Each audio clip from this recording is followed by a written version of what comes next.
would say 20 do okay, and 10 I wish I forgot about. But you have to understand, we invest in businesses that already work. They're probably already doing 50 to 100 million in sales. They have customers. They have a proven business model, meaning they basically can make money. So when we invest in a business, the odds that it fails are going to be quite low. We haven't had a business fail in 15 years. Now, it may not have done nearly as what we expected. Maybe it didn't grow as much. Maybe it didn't perform as well. Maybe the competitive landscape changed. But our failure rate is very low. And then again, it's all about odds. And we really run our business on a risk relationship. We look very much at the downside risk. Where's that going to happen? And then combine that with really the growth opportunity going forward. Chris, Yep. good example. Restaurants are awfully hard to keep for a long time. Tell us the story behind Gladstone's and the Pantry. Well, the Pantry is a restaurant which Reardon owns. He bought in the late 70s, way before I ever got involved with him. Downtown Pantry? Yeah, the Pantry. It's at 9th and Fig. It's open 24 hours. Does about $5 million a year. Basically mince money. Cash only, too. It's cash only. No tax. They let you out, Corey? Yeah, really. It's one of these restaurants that has become an institution. It just works.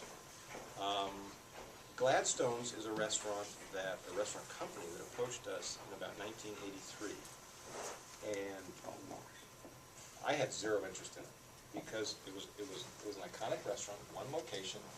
It's already the biggest restaurant west of the Mississippi. Where's it going to go? How's it going to grow? Had no interest. Dick just wanted to own it, so he wound up buying it. He's the major owner, and he's had trouble with it for really 28 years. It still is a huge restaurant. 25 years. It's still a huge restaurant. Still does over 12 million in sales. It's got nowhere to go. You can't put more revenue in there. You can't put more people in there. So to me, it just wasn't of interest. I think for him, it's of interest because it's kind of a landmark and people know about it. And let's face it, you don't run for mayor if you don't have an ego. Owning the biggest restaurant in LA, there's something ego involved. So it's not a great ownership. It's not a great investment for us or for Dick. But luckily, I don't have to deal with it anymore, so that's kind of his problem. Chris, Yes. if you look at the companies you invested in that did not either do as well as you thought or that failed, what would you say were the biggest reasons why it didn't work out? Was it something you didn't see at the time, or? I would say it was normally a people issue. Mm-hmm. And I think the people, you guys are all athletes. You all know that if you don't train, you don't get ready to perform, you're not going to perform well.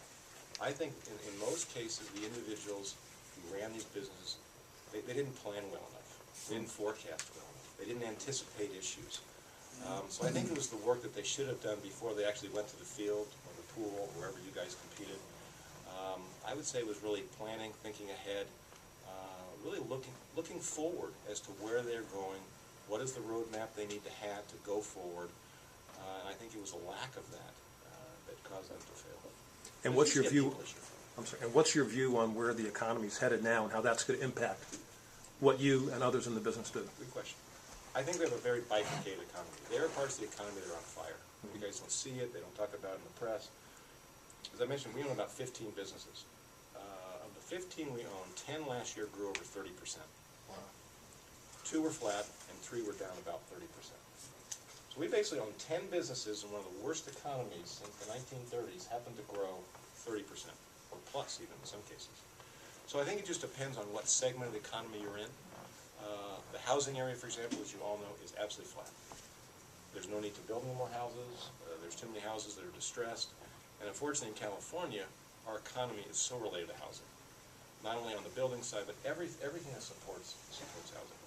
So I do think there are parts of the economy, especially in the services industry, especially in healthcare, even though all healthcare is changing a lot, where there will be a lot of opportunities. I think our basic industries right now that are manufacturing oriented are going to be quite slow. I think there'll be even though I believe the recession is over, but until we really start adding jobs, which is I think the driver to our economy, because we are a consumer economy, I until that drops below 8%, I think things are gonna be slow in general. But there are pockets that are growing quite well. What kind of companies were those? The 30 pluses? A couple in the healthcare area, a couple in the business services area. Government services would be, for example, a business we bought at the beginning of it's the cybersecurity area. You can't pick up a Wall Street Journal today or a Time magazine where there isn't an issue about cybersecurity. So this company is the largest pure-play cybersecurity supplier to the federal government. And the government is basically, you can look at the line item in the budget, they've allocated $30 billion a year. This company is the beneficiary of that. So when we look at investing in that business, we know the art of warfare has changed. You don't have to send ships anymore to bomb. Or you can bomb from your own, your backyard. There was an article in the LA Times about these guys in Las Vegas who, during the day, they go send drones over and fight in Afghanistan, and at the night they go home to their kids and play ping pong. Imagine that lifestyle. The world has become very digital. We can do things from afar we never could do before, and people can attack us like they never could before. So the needs for cybersecurity, the protection that our government, your own companies need to have, it's a hugely growing business. It's a huge marketplace. Yeah. If you had one thing over the course of your career, because you're a very modest guy, and talk about luck, and obviously there's this saying that luck is where opportunity and preparation sort of meet up.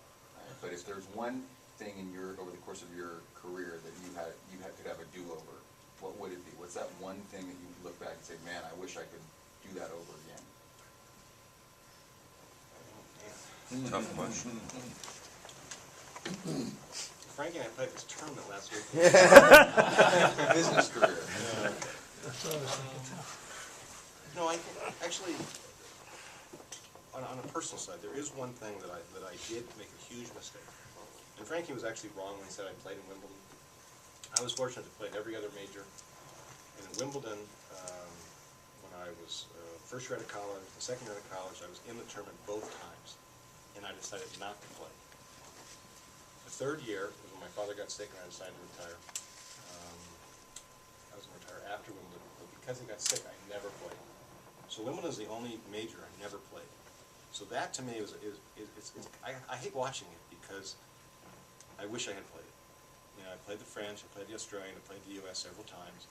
But there's something about playing in England. It's just such a unique tournament that I wish I had done. Now, I realize the circumstances didn't allow that to happen.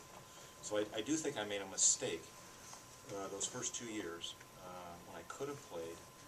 But it's interesting. I know why I didn't go is because I wouldn't have been prepared. As all of you know, Wimbledon is played on grass, and I was not in a tournament before Wimbledon, which is a grass court tournament. So I would have been unprepared. You really can't practice on grass here in LA. So I thought just to go was a mistake, because I didn't think I was going to be well prepared. In terms of business, I would say we probably should have raised outside funds sooner. As I mentioned, we raised outside funds for the first time in 2000. I think if we would have done it sooner, our firm could have capitalized on positioning I think we have in marketplace earlier. So I think we could have been a little more aggressive there. But out of a sort of a commitment to Dick at the time he was mayor, I sort of said, Dick, we won't do that until you finish or get very close to the end of your term. So I wish we'd have done it sooner, but out of commitment or respect of him, we decided not to do it. So that would be it. As a follow-up, do you think actually, because there's so much private equity money that's been sitting on the sidelines, and you've had 10-year locked-up capital for some of these funds, and I personally believe that the sort of overbuying of all of these public securities by the larger firms caused part of the issue over the last couple of years, because so much capital has been on the sideline and is now looking to get back in. Is that going to cause a stir? Is that going to cause the overvaluing of companies again, and the auction process where companies are just way inflated in terms of valuation? It's a cycle. It goes from high valuations to low valuations. The pendulum is always swinging, and it goes from one to the other. I think I would say the last 18 months it's been on the lower side. I think it is coming back. But at the end of the day, with the lack of credit, people can't buy.